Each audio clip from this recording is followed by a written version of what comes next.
खाने के ढाबों पर नाम और लाइसेंस लगाए जाने को लेकर के सरकार के फैसले का राजनीतिक गलियारों में भले ही विरोध हो रहा हो, लेकिन धर्मनगरी हरिद्वार में लोग इसका स्वागत कर रहे हैं। लोगों का मानना है कि सरकार का यह कदम बहुत ही सराहनीय है। इससे लोगों को अच्छा और शुद्ध भोजन मिल सकेगा।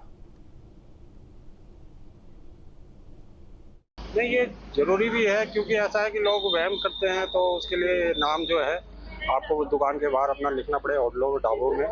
तो उसमें क्या होता है कि जैसे हमें नॉनवेज नहीं पसंद है, हम शुद्ध वैष्णव हैं, तो वो भी दिक्कत है।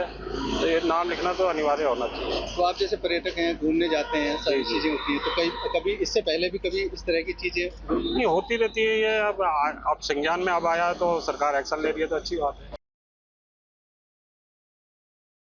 ये तो सबसे अच्छा करा सरकार ने कि मतलब होटलों ढाबों या किसी भी दुकान में, अन्य दुकान में भी तो होटल मालिकों के नाम, दुकानदारों के नाम जरूरी होना चाहिए। इसमें कोई अंदर से, जैसे बाहर से तो हिंदू लिख दिया कि भाई मामा भांजा या कुछ भी लिख दिया, बद्री विशाल लिख दिया, जय केदार लिख दिया, अंदर मोमलन होटल चला रहे। लड़ाई झगड़े वाली बात हो जाती है इसमें। तो इसलिए जो है, जो मतलब जो कास्ट का है वो अपनी वो लिखे है कि भाई मैं ये आदमी हूँ। तो कम से कम भक्तों का और यात्रियों की सुविधा के लिए और उनके विश्वास के लिए कम से कम सभी को अपनी दुकान पर अपना नाम, पता, सब कुछ ईमानदारी से लिखना चाहिए, ताकि किसी को, यात्री को या भक्त को इस मामले में कोई न संदेह हो और न ही उन्हें ऐसा लगे कि वो ठगे जा रहे हैं।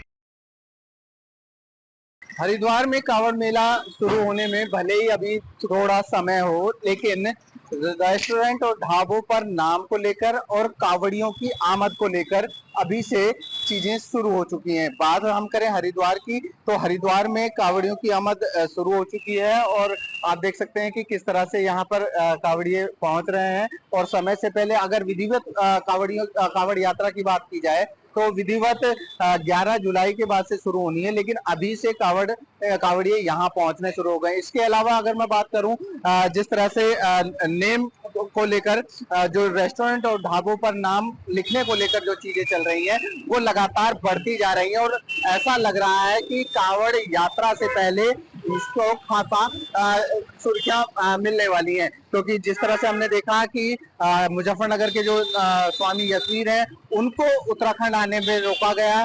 इसके बाद कई जो चाट भंडार थे वो दूसरे नाम से चलते हुए पाए गए। तो कह सकते हैं फिलहाल इस मामले को लेकर सुर्खियां लगातार बढ़ रही हैं और इस कांवड़ यात्रा में हो सकता है कि इस बात को लेकर कहीं संवेदनशीलता बन सकती है। हालांकि जिला प्रशासन लगातार इस बात को तस्दीक कर रहा है और इस बात से एक तरह से कहें तो परहेज करने की कोशिश कर रहा है कि ये मामला टूल ना पकड़े। न्यूज स्टेट के लिए हरिद्वार से महावीर नेगी। जहां भक्ति है हर शब्द में, कथाओं में छुपे हैं दिव्य रहस्य और ज्योतिष देता है जीवन को दिशा। धर्म से जुड़ी हर बातों को जानने के लिए हमारे चैनल स्तुति को सब्सक्राइब करें। चैनल पर जाने के लिए इस लिंक पर क्लिक करें।